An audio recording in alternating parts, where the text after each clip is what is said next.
Mesdames et messieurs, bonsoir. Bienvenue à cette édition du journal autour de l'actualité environnementale sur Planète Terre à TV. Le Forum international du cadre de vie en temps défique s'est tenu cette année du 28 septembre à ce jour. Il s'agit d'une rencontre annuelle des experts et professionnels du secteur du cadre de vie et de l'habitat. Cet événement se veut être une référence en matière d'architecture, d'urbanisme, de logement abordable et de design d'intérieur et de toute autre thématique liée aux espaces et leurs aménagements.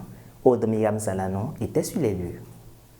La première édition du Forum international du cadre de vie a débuté ce jeudi à Cotonou sur l'esplanade de l'Amazone en présence des ministres d'État chargés du développement et celui du cadre de vie et des transports chargés du développement durable. Le présent forum vise donc à adresser l'ensemble de ces problématiques ainsi que leurs effets plausibles avec pour ultime objectif l'identification de solutions de mitigation, de prévention et de renforcement de résilience. La présente rencontre vient, selon l'autorité ministérielle, en réponse aux chocs de toute nature, particulièrement ceux du changement climatique.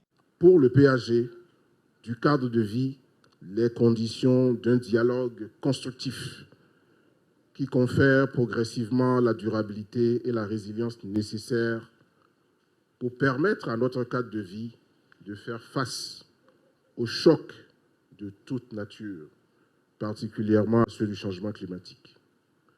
Vous l'avez compris, le financement et le dialogue sont au cœur de notre motivation qui justifie la pertinence du Forum international du cadre de vie. Durant 5 jours, ce forum a été un creuset de rencontres entre experts et professionnels du secteur du cadre de vie et de l'habitat. Le Forum international du cadre de vie offrira pendant 5 jours à ses visiteurs la possibilité de trouver en un seul lieu des offres complètes et de qualité de tous les secteurs de l'habitat, de l'architecture et de l'urbanisme, ainsi que tout ce qui a trait aux éléments constitutifs d'un cadre de vie procurant bien-être et confort aux populations. Eh bien, le Café Environnement, programme le plus innovant d'éducation environnementale, a tenu sa 19e session au American Corner du campus d'Abomey-Calavi. Il met l'accent sur le thème foyer amélioré et charbon écologique, défi de la combustion propre. Il a réuni les amoureux de la planète, les ambassadeurs du Café Environnement et des panélistes qui ont partagé des notions avec toute l'Assemblée. Je vous invite à suivre ce reportage de Ornella Gbeyon et Juliette Tonjon. Qui aurait cru que grâce aux déchets, par exemple, on peut faire quelque chose qui va servir pour la société. La 19e session du Café Environnement s'est tenue au American Corner de l'Université d'Abomey-Calavi.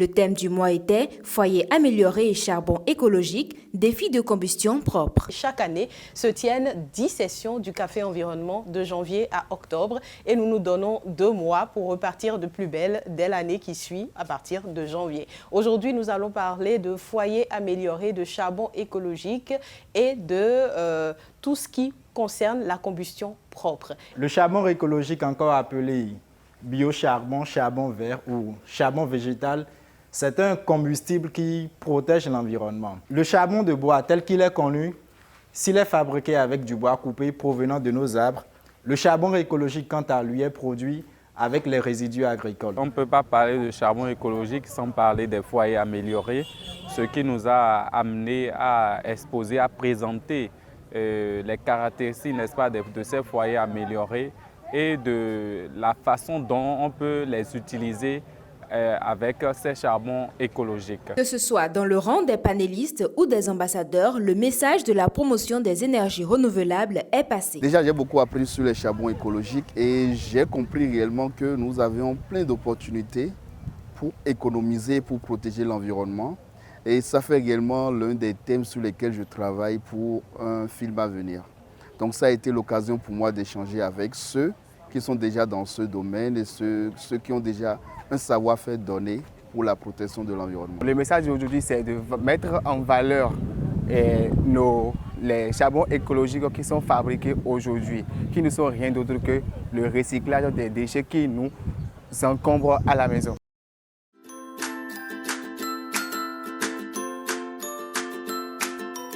100% Terre vous fait découvrir les merveilles de la nature pour le bien-être de la peau et des cheveux. 100% Terre, c'est des beurres végétaux, des huiles végétales, des graines et des poudres. Passez votre commande en un clic.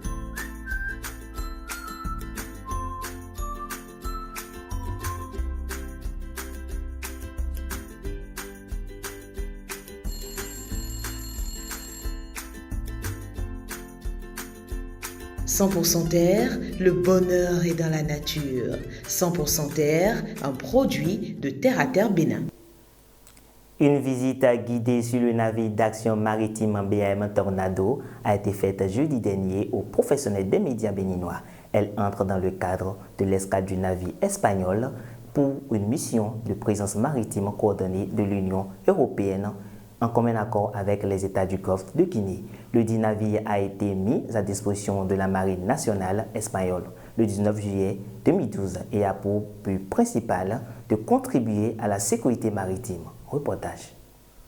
Nous, on fait la surveillance maritime et tout ce qu'on voit, on peut le reporter au centre de coordination maritime pour qu'ils sachent qu'est-ce qui se passe au-delà de ces frontières. Le navire d'action maritime P-44 BAM Tornado de la marine espagnole a effectué une escale à Cotonou pour une mission. L'objet de la mission est faire de la surveillance maritime, de la coopération militaire avec tous les États qui font partie du Golfe de Guinée. Et aussi faire cette partie des activités européennes qui s'appelle CMP, c'est la coopération maritime coordonnée. Leur présence au port autonome de Cotonou a donné lieu à des activités de coopération militaire avec la marine nationale béninoise. Ce qu'on a fait, c'est faire des activités de coopération militaire qui nous permet de faire un bon entraînement entre la marine nationale béninoise et notre marine.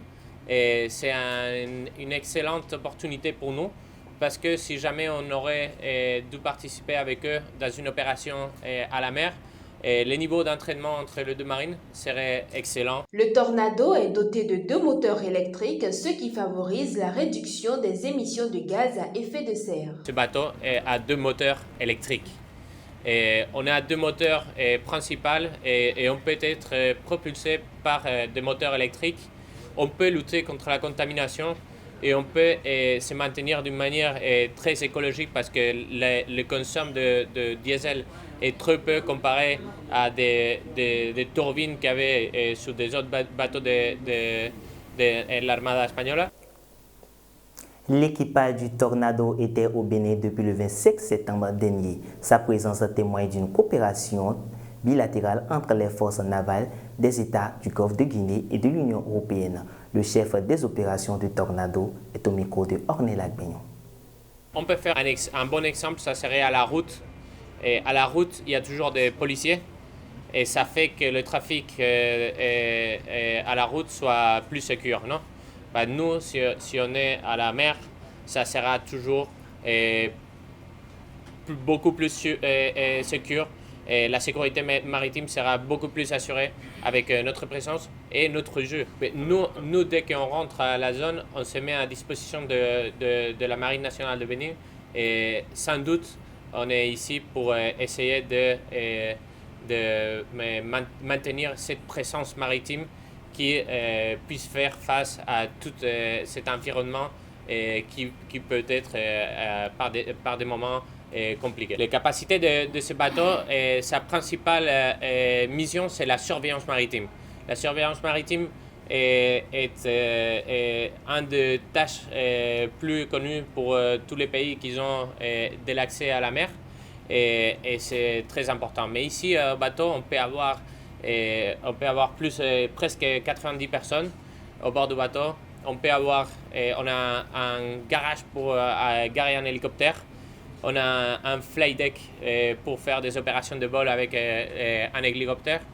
Et on a aussi la capacité de contrôler des drones qui nous permet de faire une meilleure surveillance maritime et grandir notre area notre zone de surveillance d'une manière plus rapide. Mesdames et messieurs, c'est la fin de cette édition du journal 100% Environnement. Prenez désormais l'habitude de nous suivre sur notre chaîne Terre à Terre Bénin sur Facebook et YouTube et www.planète-terre-à-terre-tv.bj, notre web TV. N'oubliez surtout pas de vous abonner, d'aimer et de partager nos vidéos. Contactez-nous également pour la couverture médiatique de toutes vos activités liées à l'environnement. Par-dessus tout, protégez l'environnement parce que l'environnement, c'est vous. Bonsoir.